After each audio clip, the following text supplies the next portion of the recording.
So ayan na nga guys, no, unang-unang dating namin ng Paris Airport, sinubukan kaagad namin ang McDonald's. At dito mga kapengyo, nagulantang kami dahil wala rin palang rice dito sa Europe, no, parang katulad din sa Taiwan. Kaso lang, medyo nadismayado kami dito nga sa Paris Airport ng McDonald's kasi napakabagal ng serving nila mga kapengyo. Halos nag-antay po kami dyan ng 2 hours. Real talk po yan, walang halong biro. So kung mapapansin nyo mga kapengyo, nangangapa rin itong anak ko na si Jacob dito nga sa machine ng McDonald's na kung saan tinitignan nga namin kung paano kami makaka-order dahil nga yung lingwahe nila yung nandito. Buti na lang may English version na kung saan pwede kaming umorder. Kasi sa Taiwan kung mapapansin nyo, meron din naman mga ganito. Pero syempre nasa ibang bansa tayo kaya medyo nangangapa tayo. At ayan, kung mapapansin nyo, medyo naiirita na nga si Mayora, ang aming panganay na kapatid, dahil na sobrang tagal talaga ng serving ng McDonald's sa airport ng Paris. Actually kahit si waifu nga talagang iritang-irita na, kaya ginawa ni waifu, tinitigan at pinuntahan na sila mismo sa harapan para naman mapansin nila yung order namin na magdadalawang oras na hanggang ngayon hindi pa namin nakukuha.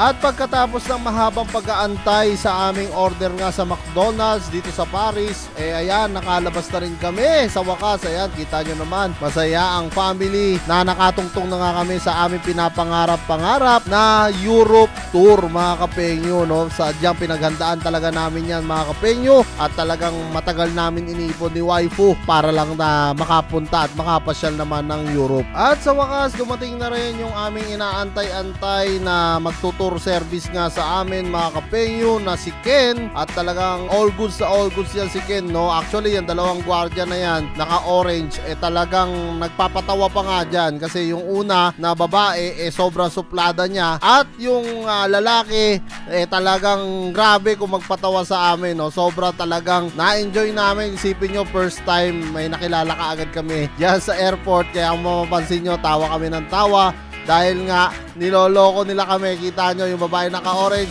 wag daw siyang video, wag daw siya. So kasi nga talagang ayaw niya. At yung lalaki naman binibiro siya, magpa-video ka na, hindi ka naman artista. At ayan na nga si Ken mga kapengyo, na isa sa magtutur sa amin dito sa Paris, na napakagaling din magsalita ng French mga kapengyo, no? Matagal na rin pala siya dito sa Paris na naninirahan, 13 years na rin. Kita nyo naman mga kapengyo, talagang tulong-tulong na lang kami dyan, no? Para mailagay nga yung mga maletang bit-bit namin. Biruin nyo, mula Taiwan to China papuntang Paris, talagang ang layo ng nilakbay ng aming mga maleta, kaya tulong-tulong na kami dyan para makarating na kaagad kami sa hotel. Tapos sa hotel, diretso na kaagad kami pasyal. At habang nagkakasiyaan nga kami dyan mga kapengyo, talagang tuwan-tuwa kami kasi nakarating na nga kami ng Europe, at hindi kami makapaniwala lahat na buong pamilya pa kami makakarating dyan. At talagang yan, makita nyo rin si Ken na talagang napakabait din. Yeah, let's go Ken!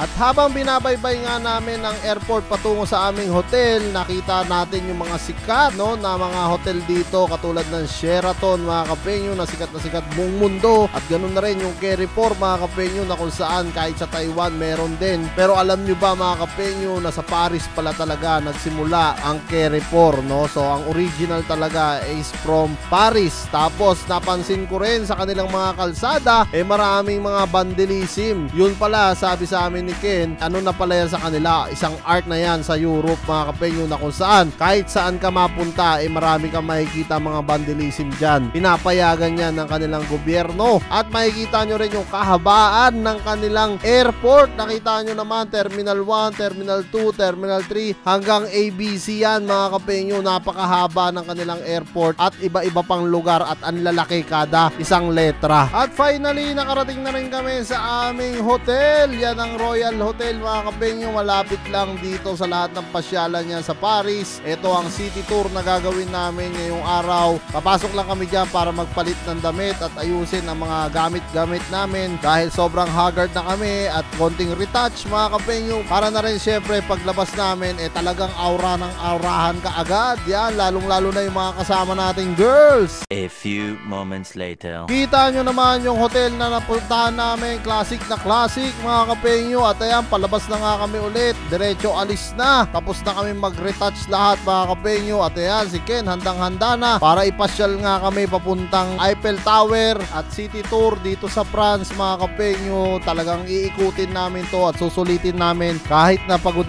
kami at wala pang tulog. Baliwala ang pagod basta makapasyal lang tayo dito sa France. Matagal namin pinangarap to, kaya dream come true talaga to mga kapengyo.